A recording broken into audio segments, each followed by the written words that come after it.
नाराज हो। बोला ना, पीने के बाद मुझे छुआ मत करो।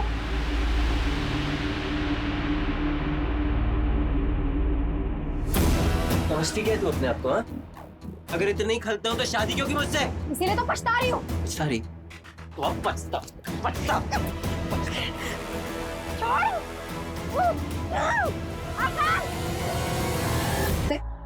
बड़ी फुर्सत में बैठे हो, कोई काम नहीं है क्या? रितु चाची, आप तो हमारे काम की हालत जानती है। प्रॉपर्टी में इतनी मंदी चल रही है कि सेल्स परचेस कुछ हो ही नहीं रही। अगर ऐसे ही चलता रहा ना तो दुकान का किराया निकालना मुश्किल हो जाएगा।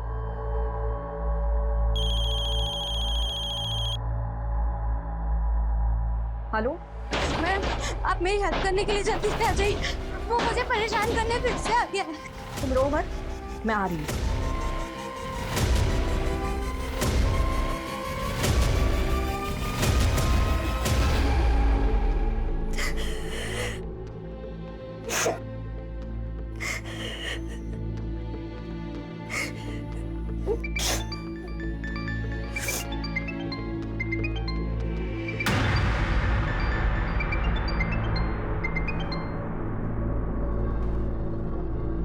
हेलो हेलो सलोनी, बोल क्यों नहीं रही हो? पैसों का इंतजाम नहीं हुआ क्या?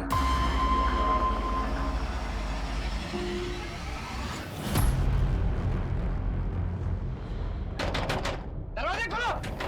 दरवाजे खोलो!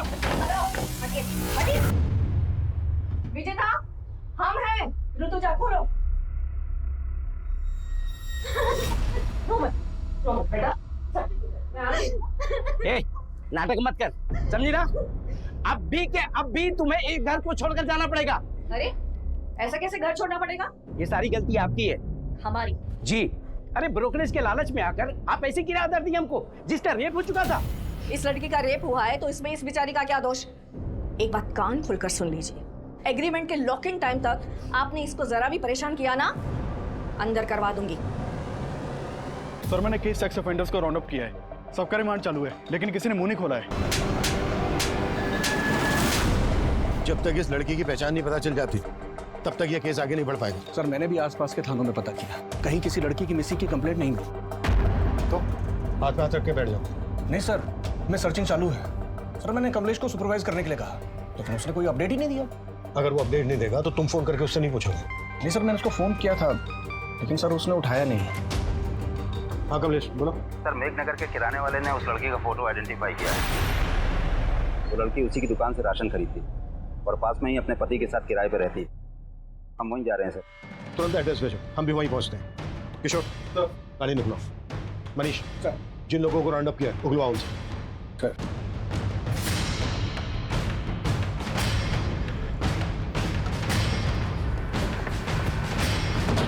सर, लड़की का नाम आरती है। अपने पति के साथ किराए पर रहती थी यहीं पर। मकान मालिक बगल में ही रहते हैं। ये सर हरिचरण, आरती के मकान मालिक। ताला खोलो। सर, चाबी नहीं है। चाबी मेरे दूसरे घर पे रखी है सर। मैंने लड़के को भेजा है, वो चाबी लेके आता ही होगा। इस लड़की आरती का हस्बैंड कहाँ है? सर, अभी तो कुछ पता नहीं। कई दिनों से यहाँ ताला लगा हुआ था। सर, साहब आए थे तो मैंने विनोद को फोन भी किया था, लेकिन उसका फोन तो बंद आ रहा है। विनोद, ये आरती के हस्बैंड का नाम है? हाँ जी सर। कब से रहते थे ये दोनों यहाँ किराए पर? ये तकरीबन 7 महीने हो गए। ये है हमारा सिटिंग एरिया और ये है हमारा घर। पसंद आया तुम्हें?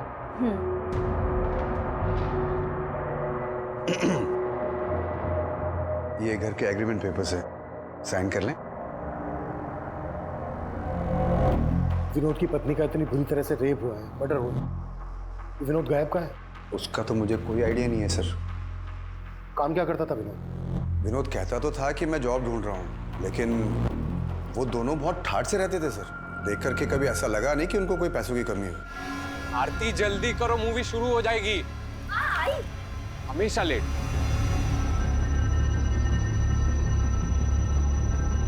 हमेशा कैब से आना जाना, कोई ना कोई फूड डिलीवरी वाला हमेशा गेट पे खड़ा दिखता था। लेकिन सर, चौथे पांचवें महीने फिर उन्होंने मेरा किराया नहीं दिया, तो मैंने साफ साफ बोल दिया मेरा मकान खाली कर दो भाई। तो आरती ने एक साथ 6 महीने का किराया मुझे दे दिया। पूरे 6 महीने के? जी। ये चोट कैसे लगी आपको? विनोद से कोई झगड़ा हुआ था क्या? नहीं, वो सर मुझे पूरा यकीन है वो कुछ छुपा रही थी। क्या छुपा रही होगी? Any idea? सर अब आइडिया तो नहीं है, लेकिन उनके रिश्ते अब पहले जैसे नहीं रहे थे। रोज घर से मारपीट की आवाजें आती रहती थी। मुझे पूरा यकीन है कि विनोद आरती पे हाथ उठाने लग गया था। ये कहाँ के रहने वाले थे दोनों? सर सर वो एग्रीमेंट जो है मेरे पास, उसमें पूरा डिटेल एड्रेस मिल जाएगा सर उनका। एग्रीमेंट से सारी डिटेल्स ले लो, एड्रेस, दोनों के फोन नंबर। सर चाबी।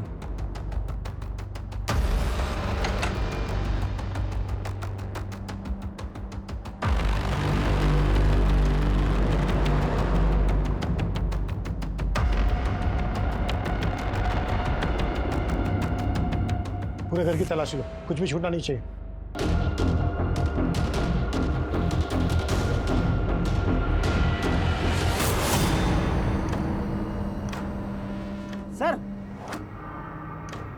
सर कहीं ऐसा तो नहीं कि आरती के पति ने उसका यहाँ पर मर्डर किया हो और फिर लाश जंगल में ले जाके डंप कर दी? लेकिन लड़की के साथ इतना ब्रूटल रेप हुआ, वो यही हुआ होगा। किशोर, ये ब्लड सैंपल फॉरेंसिक को भिजवा, पता करो कि ये ब्लड आरती का ही होगा। गुड जॉब कमलेश, तुमने काफी जल्दी लड़की की पहचान पता कर ली। सर ये एग्रीमेंट आरती के पति विनोद के नेटिव एड्रेस। हो सकता है विनोद यहीं जाकर छुपा हो, चल के पता करते हैं। किशोर, तुम आरती और विनोद के बारे में पता करो, क्या वाकई में उनका रिश्ता इस हद तक पहुंच गया था कि विनोद ने अपनी पत्नी के साथ इतनी बुरी तरह से रेप किया, मर्डर किया, या फिर कहानी कुछ और है?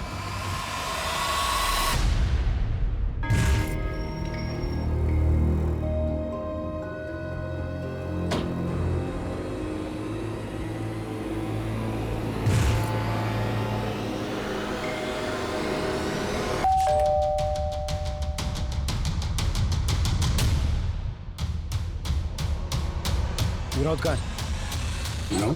हाँ विनोद, क्या लगता है तुम्हारा? वो मेरा बेटा है साहब, पर अब वो यहाँ नहीं रहता।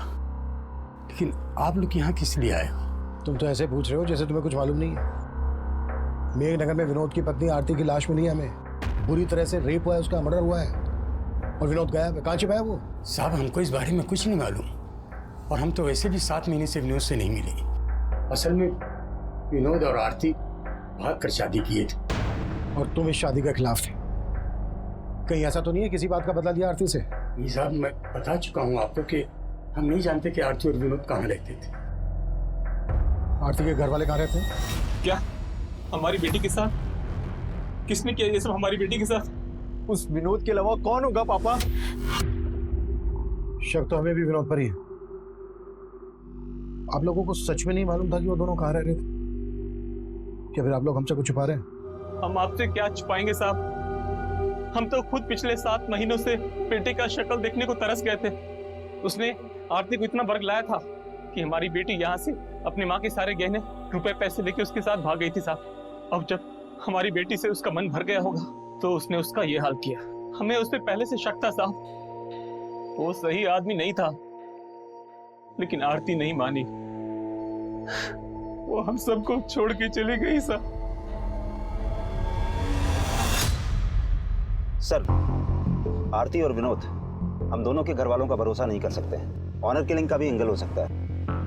जितनी बुरी तरह से आरती का रेप हुआ है,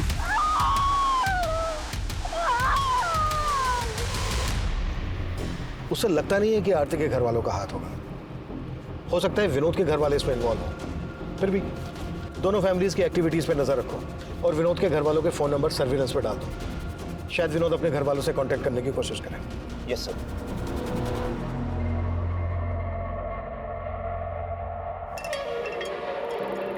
आकाश, ये तुमने ठीक नहीं किया। मुझसे बिना पूछे मेरी 7 लाख की एफडी तोड़वा दी। अकाउंट हम दोनों के नाम से था, उसमें मेरे भी पैसे थे। तुम्हारे सिर्फ 1.5 लाख रुपए थे। मुझे मेरे पैसे वापस चाहिए। वो पैसे मैंने इन्वेस्ट कर दिए। क्या? मुझसे बिना पूछे मेरे पैसे इन्वेस्ट कर दिए? तो तुम मुझसे सब कुछ पूछकर करती हो क्या? मुझे तुमसे बहस करने की जरूरत नहीं है। मुझे मेरे पैसे वापस चाहिए तुरंत। मैंने बोला ना तुमसे, वो पैसे मैंने इन्वेस्ट कर दिए हैं। कहाँ इन्वेस्ट कर दिए पैसे?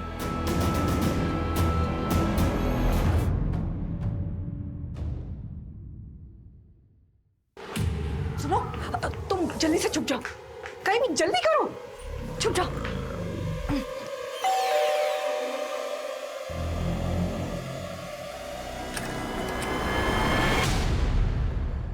ऋतुजा, मुझे दोबारा से जाना है, जल्दी से कुछ खाने को दे दो। अरे अभी तो आए और अभी जाने की बात कर रहे हो? अरे एक केस के सिलसिले में जाना है, मुश्किल केस है थोड़ा सा, अगर ध्यान नहीं दिया तो कोई बेगुनाह फंस सकता है।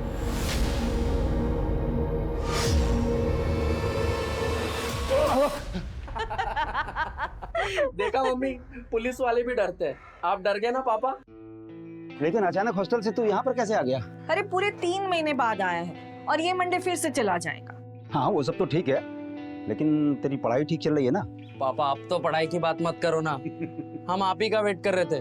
बहुत जोरों की भूख लगी है, मम्मी खाना खिलाओ ना। चलो चलो, मुझे भी जाना है।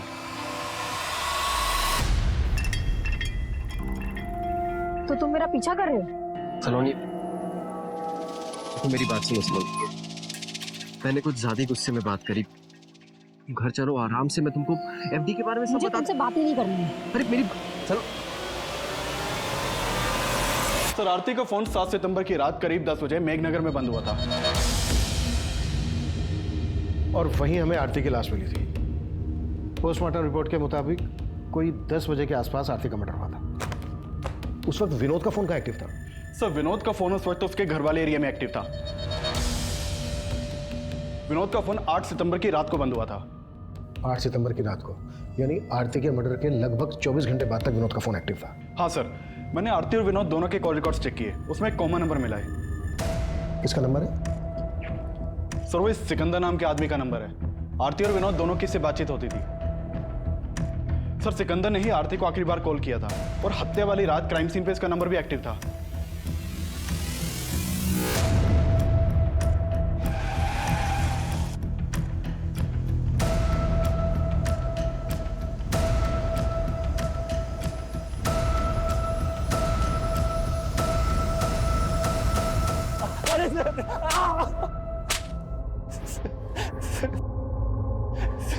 सर मैं सच कह रहा हूँ, मैंने आरती के साथ कुछ नहीं किया।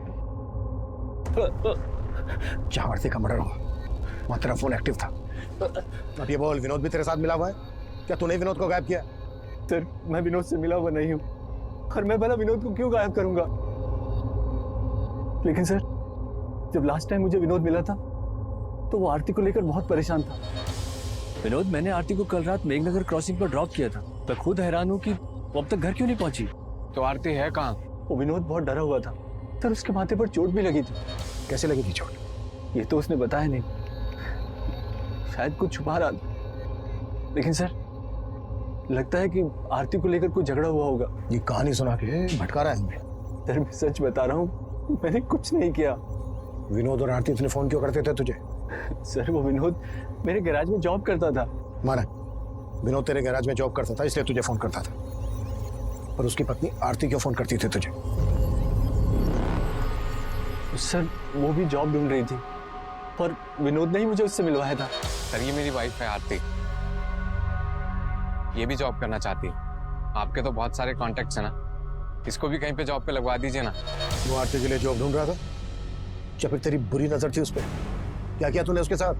सर मेरा विश्वास कीजिए, मैंने आरती के साथ कुछ नहीं किया। उस रात भी वो मुझे रास्ते पर मिल गई थी। वो घर जाने के लिए ऑटो ढूंढ रही थी, तो मैंने उसे मेघनगर क्रॉसिंग पर ड्रॉप किया था। आई एम सो सॉरी आरती, मैं थोड़ा जल्दी में हूँ, मुझे सीधे निकलना है, वरना तुम्हें घर तक छोड़ दूँ। इट्स ओके सर, कोई बात नहीं। बाय।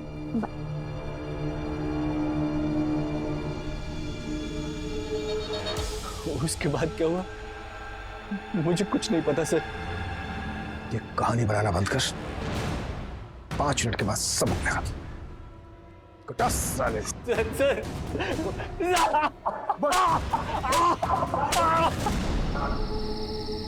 ऑटो ऑटो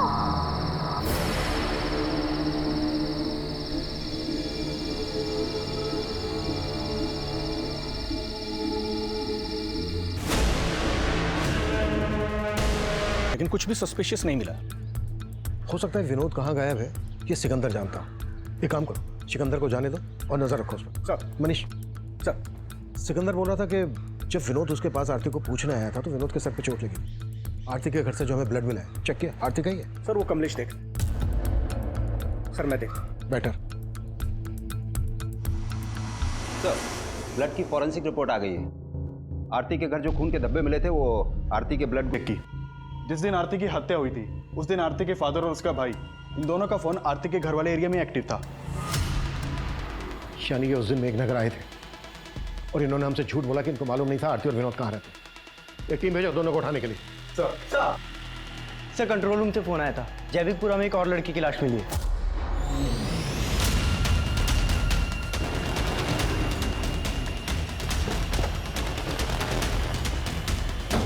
लेकिन तुम दोनों को पता नहीं था कि विनोद और आरती कहाँ रहते थे। 7 सितंबर को तुम दोनों मेघनगर में थे जहां आरती रहती थी।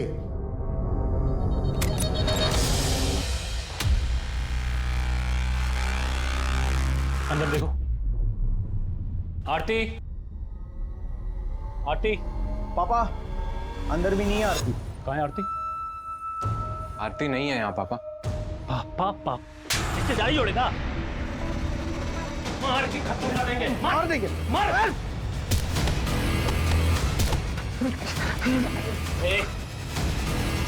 कहाँ है हमारी बेटी? मुझे नहीं मालूम है। ये नहीं मानेगा ये। कौन कहाँ है इसका? आरती का नंबर होगा। आरती तू कहाँ है बेटा? पापा। आरती, आरती बता। सामने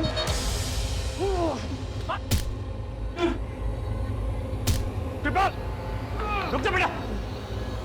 उसको चोट बहुत लग गई थी, हम लोग घबरा गए थे और हम दोनों वहां से चले गए थे साहब। ऐसे नहीं उगलेंगे दोनों। कुट्टस! इन पे ऐसे भरोसा नहीं कर सकते। इनका भी डीएनए लो और एपिस्ट के डीएनए से मैच करवाओ।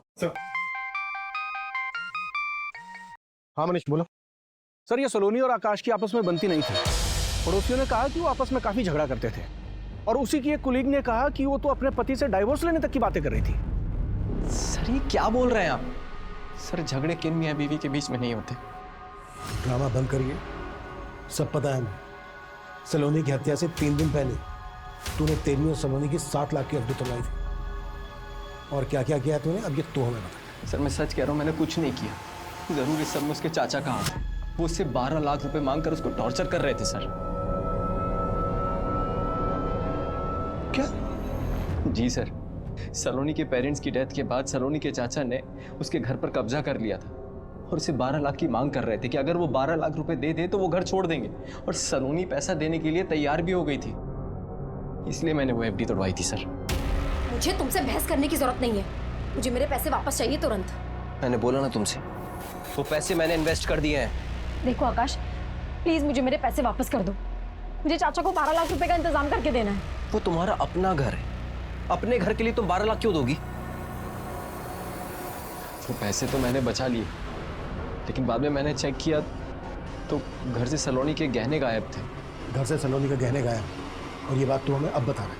सर मैंने कल रात में ही चेक किया था। अरे रितुजा जी आइए आइए।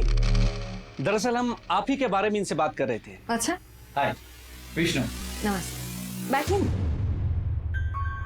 Nice to meet you. हाँ। वैसे विक्रांत भाई आपके बारे में बड़ी तारीफ कर रहे थे। अच्छा, दरअसल वो अपना दफ्तरगंज वाला एरिया है ना, वहाँ की जमीन इन्हें पसंद है, खरीदना चाहते हैं। बस इनकी एक छोटी सी डिमांड है। डिमांड? जी, और वो डिमांड सिर्फ आप ही पूरी कर सकती हैं। लेकिन आपकी डिमांड क्या है?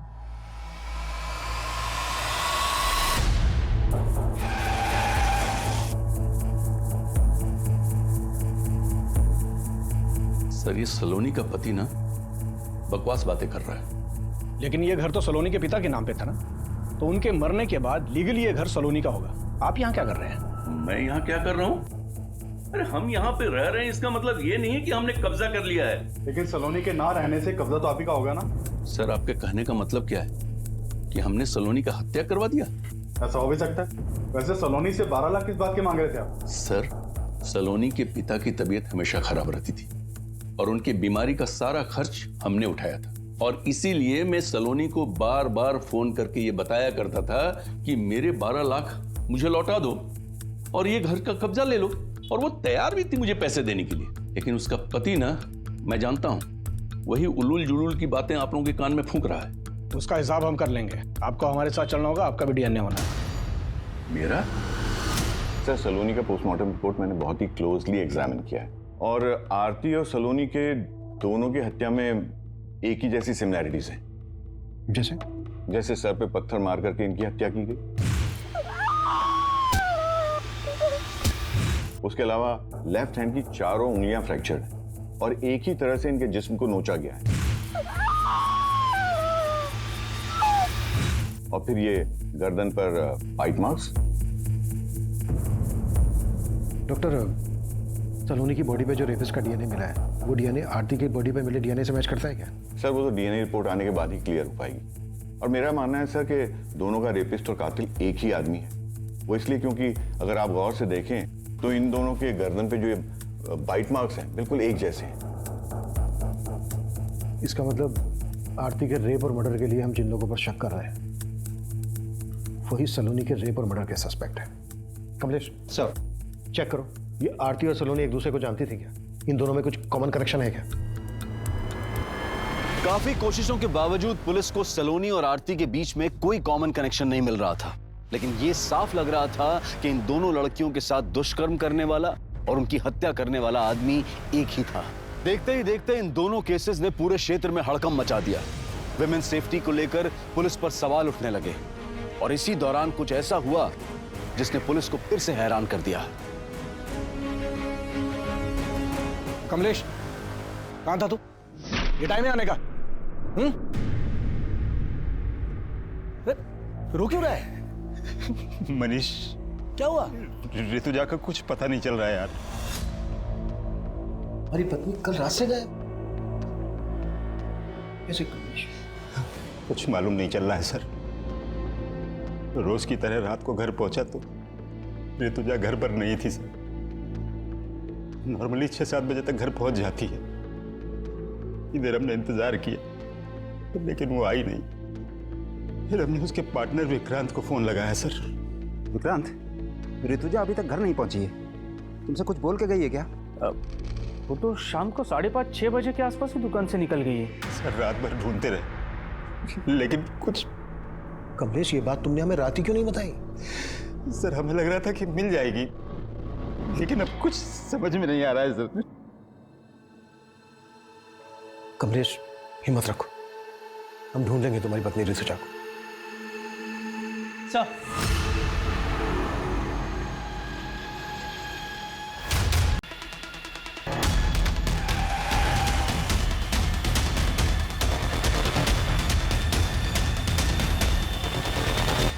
ऋतुजा जी को लेकर मैं खुद परेशान हूं सर।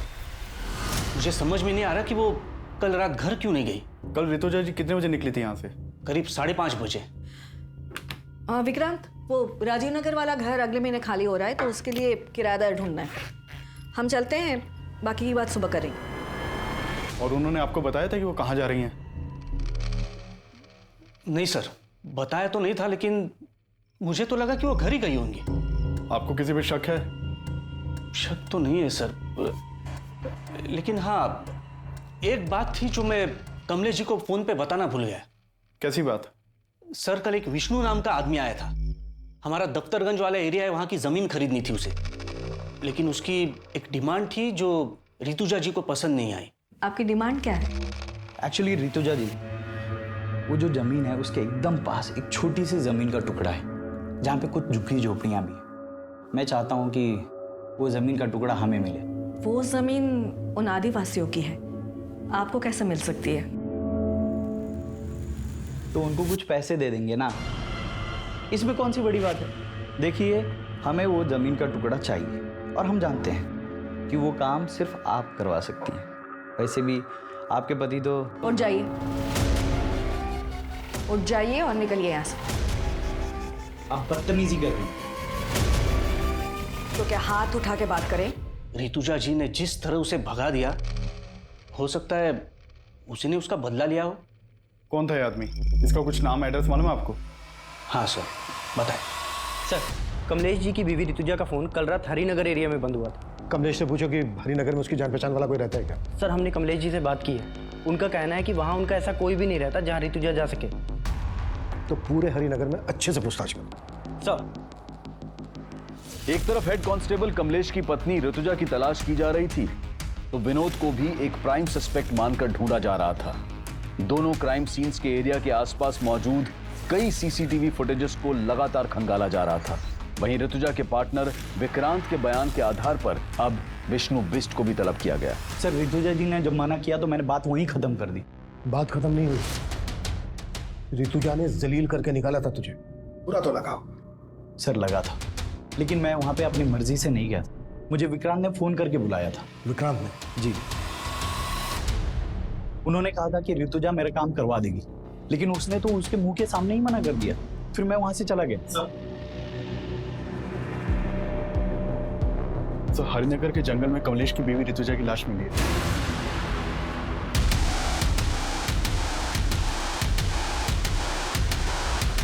विनोद कानपुर में पकड़ा गया है।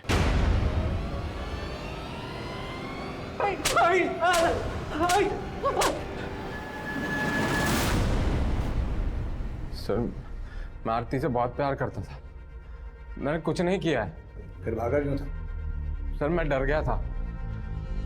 उस दिन जब आरती के घर वाले आए तो उन्होंने मुझे बहुत मारा। तब तो वहां से चले गए थे, लेकिन उस रात आरती घर पर नहीं आई और फिर आरती की हत्या की खबर पढ़ के मैं बहुत डर गया था। सर डर गया था? अगर डर गया था तूने कुछ नहीं किया तो डरने की क्या जरूरत है? सर मुझसे गलती हो, पैसों की तंगी में मैंने आरती की लाइफ बर्बाद कर दी। पैसे की तंगी? तो कहना क्या चाहता है? सर मैं चाहता था कि आरती की जॉब लग जाए, लेकिन सिक्का ने मुझसे कहा कि अगर मैं आरती को उसके साथ। वो तुम्हें समझ में आ रहा है? तुम क्या बोल रहे हो? आरती समझने की कोशिश करो, 3 महीने से किराया नहीं दिया है, कुछ नहीं बचा है हमारे पास। और आरती अगर तुम नहीं मानी ना तो मकान मालिक हमें घर से बाहर निकाल देगा। तुम ये कहना चाहते हो कि मैं चंद पैसों? आरती चंद पैसे नहीं है, जरूरत है हमारी अभी। तो क्या करें, घर चले जाएं? एक्सेप्ट करेंगे वो? मार डालेंगे आरती हमें। आरती जब तक मुझे कुछ अच्छा काम नहीं मिलता तब तक कर लेते हैं ना।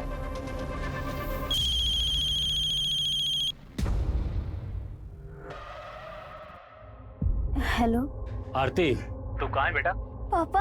आरती, आरती मत आ सामने।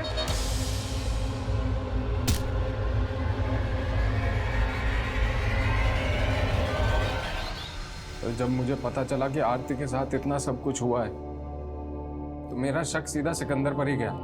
लेकिन अगर मैं आपको उसके बारे में बताता, मुझे ये भी बताना पड़ता कि आरती को वहां पर क्यों भेजता था। अपनी बीवी से धंधा करवाता है और बोलता है भरोसा करो। तोड़ साले को।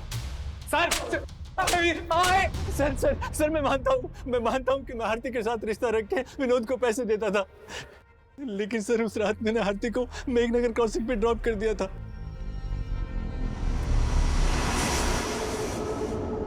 उसके बाद आरती के साथ क्या हुआ मुझे सच में कुछ नहीं मालूम सर। आरती के अलावा और किन किन लड़कियों के साथ रिश्ता है तुम्हारा? बहुत सी लड़कियों के साथ, लेकिन सर मैंने किसी को मारा नहीं। सच। ये सलोनी है, इसके साथ भी तुम्हारा रिश्ता था? नहीं सर, मैं इसे नहीं जानता। कमलेश, तुम्हें विक्रांत पर शक नहीं है?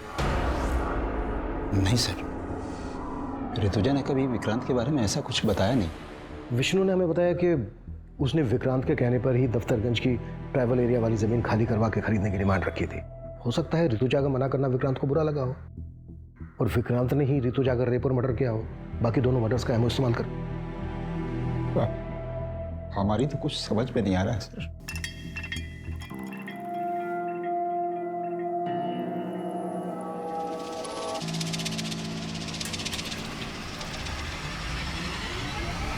सर मैंने दोनों क्राइम सीन के आसपास की सीसीटीवी फुटेज चेक की, उसमें एक कॉमन आदमी नजर आया है। ये देखिए सर, ये आदमी मेघनगर में आरती के पीछे जाता हुआ दिख रहा है और जैविकपुरा में सलोनी के पीछे है। कौन ये आदमी? सर खबरियों से पता लगवाया मैंने, ये एक चरसी है, नशे के लिए चोरी लूट करता है, हमने इसे उठवा लिया है। सर मैंने किसी को नहीं मारा सर, मामूली सा चोर हूं सर। रेप नहीं किया सर मैंने। सर मैंने कुछ नहीं किया सर। कुट्टो। सर नहीं। सर वो चर्सी भी कुछ नहीं उगल रहा है।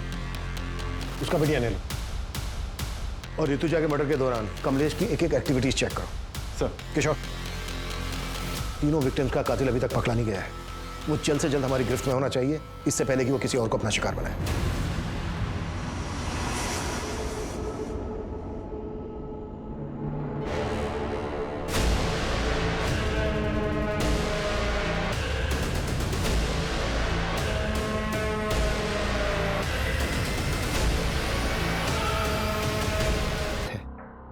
पिछले 25 सालों से पुलिस की नौकरी कर रहे हैं, आज तक वर्दी पर दाग नहीं आने दिया है। कमलेश की किताबी बातें बंद करो। तो आप भी फैक्ट रखिए ना सर। हमें फंसाने की साजिश हो रही है सर। कैसे साजिश? जो भी कहना चाह रहे हो खुल के बोलो। हम कुछ नहीं कहना चाहते सर। अगर आपको लगता है कि हम कातिल हैं तो प्रूव करके दिखाइए।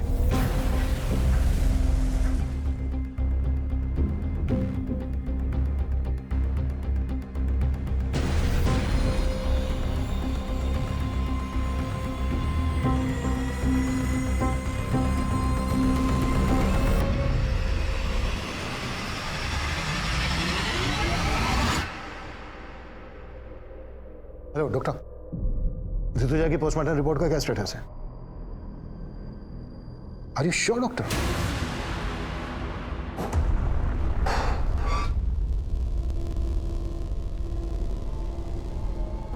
सर क्या है ये सब?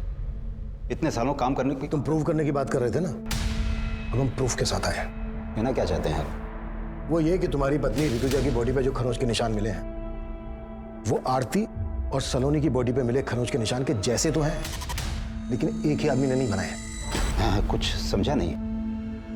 ऋतुजा की बॉडी पर खरोंच के निशान पर्पस भी बनाए गए, वो भी तब सलोनी के केस के एमओ की बारीकी हमारी टीम और पोस्टमार्टम डॉक्टर के अलावा किसी और को तो मालूम नहीं थी। हमने ना ही किसी अखबार में दिया, ना ही सोशल साइट पर। ये हमें कुछ ज्यादा ही परफेक्टली इस्तेमाल किया गया, इसलिए हमें तुम पर शक हुआ। और हमने जब तुम्हारे घर पे नजर रखी तो हमें कलसी नाम की लड़की के बारे में पता चला। रिश्तेदार है ना तुम्हारी। हमने कलसी और तुम्हारे बेटे सरंत दोनों को उठवा लिया। सर हम और सारंत एक दूसरे को बचपन से जानते हैं। हम अपनी सारी प्रॉब्लम्स हमेशा सारंत के साथ ही शेयर करते थे और हमें पता ही नहीं चला कि हम कब एक दूसरे के करीब आ गए। तुम दोनों तो कजन हो ना, फिर भी। सर हमसे एक बार भूल हो गई थी, हमने सोचा दोबारा ऐसा नहीं करेंगे, लेकिन ऐसा नहीं हो पाया सर। मैं उस वीकेंड पे हॉस्टल से सीधा घर पे आया था और मम्मी पापा के एब्सेंस में